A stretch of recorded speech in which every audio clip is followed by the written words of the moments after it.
Nandamuri బాలకృష్ణకి Padma Bhushan award వచ్చింది. ఎంతోమంది సినీ ప్రముఖులు అండ్ పొలిటీషియన్స్ ఆయన దగ్గరికి వెళ్ళి ఆయనకు శుభాకాంక్షలు చెప్తున్నారు. ట్విట్టర్లో కూడా ఆయనకి శుభాకాంక్షలు చెప్తూ ట్వీట్లు చేస్తున్నారు అండ్ సోషల్ మీడియాలో పోస్టులు పెడుతున్నారు. కేంద్ర మంత్రి కిషన్ రెడ్డి అయితే ఏకంగా ఆయన ఇంటికి వెళ్ళి ఆయన శుభాకాంక్షలు చెప్పి శాలువా కప్పి సన్మానించారు.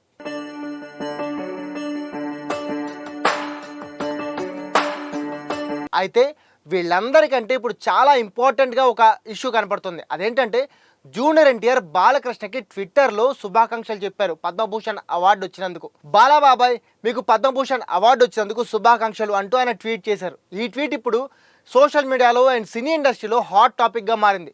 మనందరికీ తెలుసు, కొన్నాళ్ళ నుంచి కూడా బాలకృష్ణకి అండ్ కళ్యాణ్ రామ్ జూనియర్ ఎన్టీఆర్కి మధ్యలో ఏదో చిన్న వివాదం నడుస్తుంది అని చాలామంది అనుకుంటున్నారు. సాధారణంగానే ఫ్యాన్స్ ఇది చాలా విపరీతంగా ఈ టాపిక్ నడుస్తుంది. ఈ టైంలోనే బాలకృష్ణ కొన్ని చోట్ల జూనియర్ ఎన్టీఆర్కి సంబంధించి కొన్ని క్వశ్చన్స్ని స్కిప్ చేయడం అండ్ ఆయన గురించి టాపిక్ని డైవర్ట్ చేసేయడం చేశారు. రీసెంట్గా అన్స్టాపబుల్ షోలో కూడా జూనియర్ ఎన్టీఆర్కి సంబంధించిన మూవీ ఆ పేరు రాకుండా చూశారు.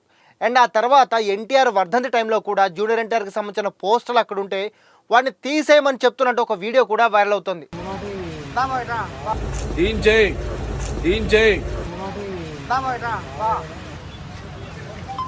దీంతో బాలకృష్ణకి అండ్ జూనియర్ ఎన్టీఆర్ కళ్యాణ్ రామ్లకి మధ్య ఏదో నడుస్తుంది అని చాలా మందిలో ఒక టాపిక్ నడుస్తుంది. ఇలాంటి టైంలో జూనియర్ ఎన్టీఆర్ ఇప్పుడు బాలకృష్ణకి శుభాకాంక్షలు చెప్పడం హాట్ టాపిక్గా మారింది.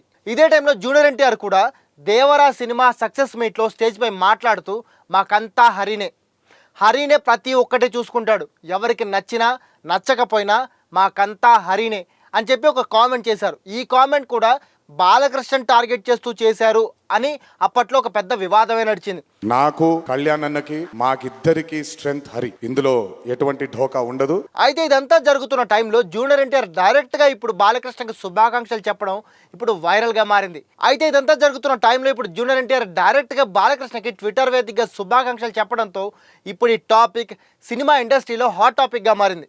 దీంతో మనకు ఒక విషయం మాత్రం అర్థమవుతుంది. ఇంతకు ముందు ఒక ఇంటర్వ్యూ ఇచ్చారు జూనియర్ ఎన్టీఆర్. ఆ ఇంటర్వ్యూలో కూడా జూనియర్ ఎన్టీఆర్ తనకి అండ్ మిగతా నందమూరి ఫ్యామిలీ దగ్గర అవుతుందని చాలా పొలైట్గా మాట్లాడారు. ఎంత కష్టం వచ్చినా సరే వాడు నాకు ఎప్పటికైనా దగ్గర అవుతారు అని చెప్పేసి ఆయన చాలా ఆశాభావం వ్యక్తం చేశారు ఆ టైంలో.